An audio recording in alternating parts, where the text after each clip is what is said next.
दोस्तों, पुराने ज़माने का ज़िक्र है कि मुल्क फ़ारस में शाह अब्बास अव्वल हुकूमत करता था। इसको सैर और शिकार का बहुत शौक था। एक दिन वो अपने अमीरों वज़ीरों के साथ शिकार खेल रहा था कि अचानक इसकी नज़र एक हिरन पर पड़ी। इसके पीछे घोड़ा डाल दिया, यहाँ तक कि अपने साथियों से अलग बहुत दूर जंगल में निकल गया। वहां पहुंचकर हिरन कहीं छुप गया। बादशाह कुछ सोच ही रहा था कि क्या करूं, आगे जाऊं या वापस पीछे जाऊं, कि इतने में एक तरफ से बांसुरी की आवाज सुनाई दी। बादशाह ने आवाज सुनकर घोड़े की बाग इसी तरफ मोड़ दी। थोड़े फासले पर दरख्तों के झुंड में दूसरी तरफ बादशाह ने देखा कि एक गदड़िए का लड़का बड़े मजे मजे से बांसुरी बजा रहा है।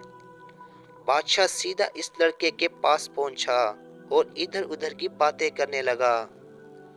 लड़का हर बात का जवाब बहुत अदब और तमीज के साथ देता था, इसलिए बादशाह इससे बहुत खुश हुआ।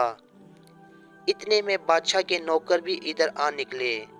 जब लड़के को मालूम हुआ कि जिस शख्स से अभी बातें कर रहा था वो बादशाह है, तो बहुत डरा और सोचने लगा कि कहीं मेरे मुंह से कोई बेअदबी का लफ्ज तो नहीं निकला। बादशाह ने अक्लमंदी से समझ लिया कि लड़के के दिल में घबराहट सी पैदा हो रही है। इसी वक्त लड़के को प्यार किया और इसे तसल्ली दी। बादशाह इस गदड़िए को अपने साथ ये तख्त में ले गया और इसके पढ़ाने लिखाने के लिए लायक उस्ताद रखे। तमाम अमीर वजीर खुद बादशाह इस गदड़िए के इल्म और अक्ल पर निहायत खुश थे। बादशाह ने इसका नाम मोहम्मद अली बिन रखा, अपने मोहल्लों के नाजिर बना दिया। मोहम्मद अली बहुत ईमानदार था, इसी सबब से बादशाह इस पर हमेशा मेहरबानी करता था, बल्कि 2 दफा इसे शहंशाह दिल्ली के पास एलची बनाकर रवाना किया। दिल्ली पहुंचकर इसने सब काम निहायत अच्छी तरह से अदा किए। शहंशाह दिल्ली को बहुत खुशी हुई, अपने बादशाह को भी खुश किया और किसी से रिश्वत भी ना लेता था, ना किसी को दुख देता था और दिन ब दिन इसकी इज्जत बढ़ती ही जाती थी। बादशाह मोहम्मद अली बे बहुत मेहरबान था। इसकी तरक्की देखकर बादशाह के अमीर वजीर इसके दुश्मन हो गए। वो हमेशा इस घात में रहते थे कि मौका मिले तो इसको बादशाह की नजरों से गिरा दे। चूंकि बादशाह को मोहम्मद अली बे की ईमानदारी पे पक्का भरोसा था, इसलिए अमीरों वजीरों की कुछ ना चल सकी थी। कुछ अरसे के बाद शाह अब्बास मर गया। इसकी जगह इसका नौजवान लड़का शाह सफी तख्त पर बैठा। ये लड़का मोहम्मद अली की खूबियों से वाकिफ नहीं था, इसलिए मोहम्मद अली के दुश्मन को मौका मिल गया कि बादशाह को मोहम्मद अली बे की तरफ से दरगलाएं।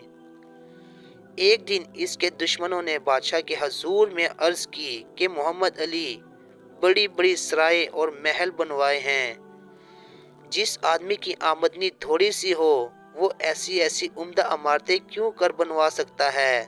जरूर मोहम्मद अली ने रिश्वत के रुपये से इमारत बनवाई है।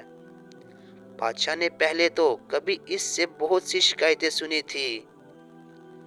इसने मोहम्मद अली को हुक्म दिया कि 15 दिन के अंदर अंदर अपना हिसाब पेश करो।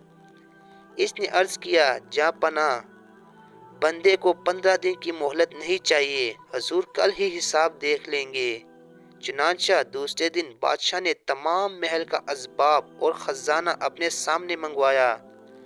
इसमें एक पाई की भी बेईमानी ना देखी।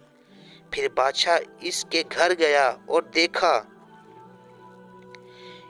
कि हर एक कोठरे में असबाब बहुत सादा और गरीबाना है। बादशाह ये देखकर बहुत हैरान हुआ। जब बादशाह वापस लौटने लगा तो एक गुलाम की नजर एक कोठरे पर पड़ी। इस कोठरी के दरवाजे में 3 मजबूत ताले चढ़े हुए देखे। गुलाम ने बादशाह से कहा, हजूर इस कटहरी में खुदा जाने क्या है। बादशाह ने मोहम्मद अली से पूछा, इसमें कौन सा खजाना छुपा है जिसकी इस कदर हिफाजत कर रहे हो। اس نے عرض کی کہ جو کچھ حضور نے دیکھا یہ سب حضور کا دیا ہوا ہے، لیکن اس کوٹھڑی میں میرا اپنا مال ہے۔ بادشاہ نے حکم دیا اسے کھولو۔ جب تینوں تالے کھلے تو بادشاہ نے یہ دیکھا کہ اس میں ایک گدڑیوں کی لاٹھی، ایک تھیلا، ایک مشک، ایک بانسری، ایک گدڑیوں سے کپڑے کا ایک جوڑا رکھا تھا۔ یہ چیزیں دیکھ کر بادشاہ بہت حیران ہوا اور پوچھنے لگا کہ یہ چیزیں کیوں رکھی ہیں؟ محمد علی بے نے ساری رام کہانی شروع سے لے کر آخر تک سنا دی اور کہا کہ حضور کے والد صاحب نے مجھے اس طرح عزت بخشی تھی، لیکن میں کبھی اپنی اصل کو نہیں بھولا۔ اگر آج آپ مجھے اپنی نوکری سے نکال دیں تو کل میں پھر اپنا گدڑیا بننے کو تیار ہوں۔ بادشاہ یہ سن کر بہت خوش ہوا، دربار میں آیا، خلعت عطا کی اور عمر بھر اس کی عزت کرتا رہا۔ دوستو، اگر دولت مند بن جائیں تو اپنی پہلی حالت کو نہ بھولیے اور انصاف اور سچائی کو نہ چھوڑے، اس میں بڑی عزت ہے۔